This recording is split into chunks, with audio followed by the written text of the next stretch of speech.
Selamat malam, salam sejahtera. Bongkar, jangan tak bongkar. Bongkar sampai terlondeh.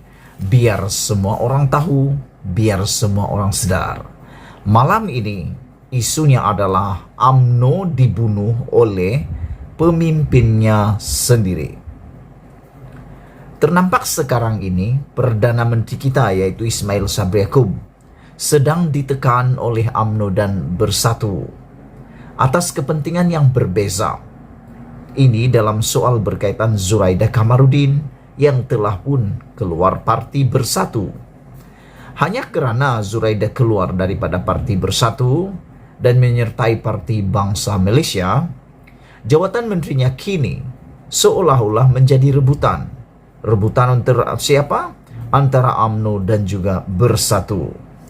Begitupun, sama ada Zuraida akan meletak jawatan atau diteruskan kekal oleh Perdana Menteri maupun kekal dalam kabinet hanya akan diputuskan setelah beliau berbincang dengan Ismail Sabri Yaakob terlebih dahulu. Sementara Bersatu menuntut jawatan Menteri Perusahaan Peladangan dan Komoditi itu dikekalkan kuotanya dikembalikan kepada Bersatu kerana alasan pelantikan Zuraida pada waktu dahulu adalah atas kota Bersatu. Tetapi, pada masa yang sama, UMNO juga menyalak, nak mahu pula berkehendakkan sebaliknya, jawatan tersebut harus diserahkan kepada UMNO. Bagi UMNO, mereka bukan saja mahu Ismail Sabri Yaakob menggunakan haknya melantik sesiapa saja yang dikehendakinya bagi mengisi tempat Zuraida tersebut, malah juga mereka sangat berharap agar jawatan itu diberikan kepada pemimpin UMNO untuk mengisinya.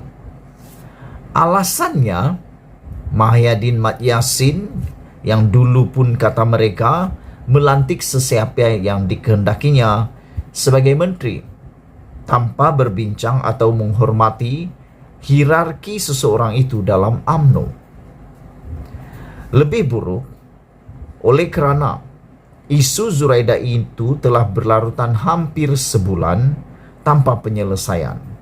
Timbalan pengerusi UMNO Johor, Nur Jazlan Mohammed, lantas dengan begitu berani, lantang dan agak luar biasa menemplak Perdana Menteri Ismail Sabri Yaakob mengatakan bahawa Ismail Sabri Yaakob adalah Perdana Menteri paling lemah dalam sejarah negara. Ini satu tamparan luar biasa kepada Ismail Sabri kerana templakan ini bukan datang daripada musuh politik mereka, tetapi datang daripada pemimpin UMNO sendiri. Tidak pernah dalam sejarah Malaysia Perdana Menteri daripada parti mana-mana sekalipun ditemplak paling lemah dalam negara oleh rakan separti sendiri. Ini kali pertama orang daripada parti sendiri begitu biadab mengatakan bahawa Perdana Menteri daripada partinya adalah Perdana Menteri paling lemah dalam sejarah negara.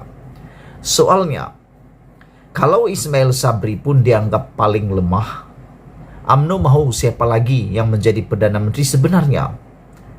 Makna kata, ada lagi orang lain yang mungkin dianggap Nur Jazlan lebih layak daripada Ismail Sabri di dalam kalangan Perdana Menteri daripada UMNO. Soalnya siapa? Adakah Nur Jazlan mahu sebenarnya Zahid Hamidi atau Najib Razak yang menjadi Perdana Menteri barulah dikatakan Perdana Menteri paling hebat di dunia sejarah negara? Walhal dua peribadi ini, Zahid Hamidi dan Najib Tun Razak, masih ada kes mahkamah yang perlu diselesaikan, terutamanya Najib Tun Razak yang sekarang ini sudah jatuh hukuman dan sedang merayu terakhir di Mahkamah Persekutuan. Adakah itu yang dimaksudkan oleh Nur Jazlan? Apapun, serangan terbuka UMNO ini kepada pemimpinnya sendiri yang menjadi Perdana Menteri dengan jelas memperlihatkan parti itu ada agenda yang lain yang belum terpenuh keinginannya. Soalnya, apa agenda itu? Kalau sebelum ini, mereka yaitu para pemimpin UMNO khususnya kluster mahkamah mengatakan mereka menyerang Mahyadin ketika Mahyadin menjadi Perdana Menteri dan mengatakan Mahyadin adalah Perdana Menteri lemah dan gagal. Tapi kali ini mereka masih menyerang Perdana Menteri mereka sendiri, mengatakan lebih daripada gagal tapi paling lemah dalam sejarah negara.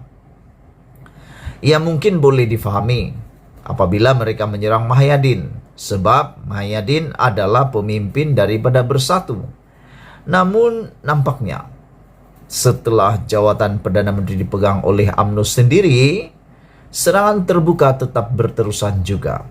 Ini menampakkan ada agenda yang tersendiri, mungkin mahu Perdana Menteri pilihan mereka sendiri.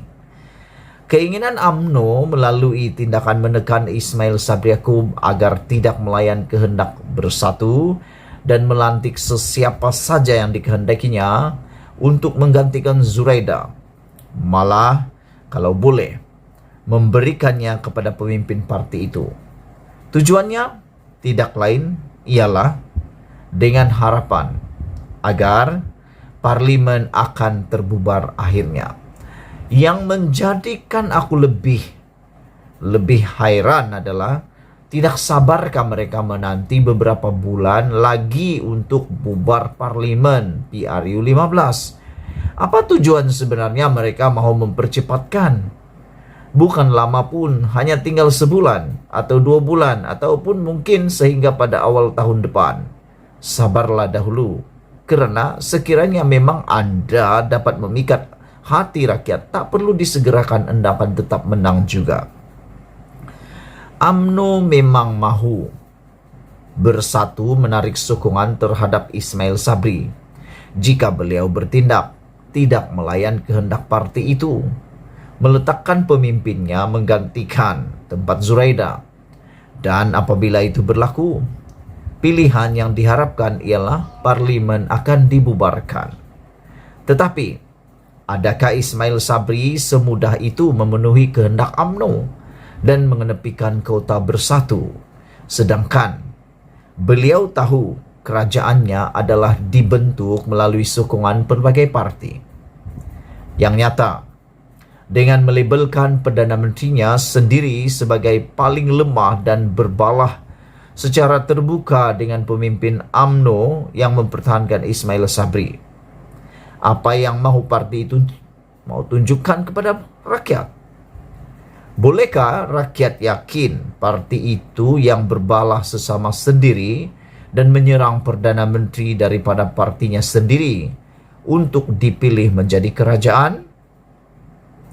Seburuk-buruk gambaran diberi kepada Bersatu dan ia sering dikatakan mahu membunuh UMNO, tetapi ingat, tetapi tidak pula ada pemimpinnya pernah sampai hati melabel Ismail Sabri sebagai Perdana Menteri paling lemah dalam sejarah negara.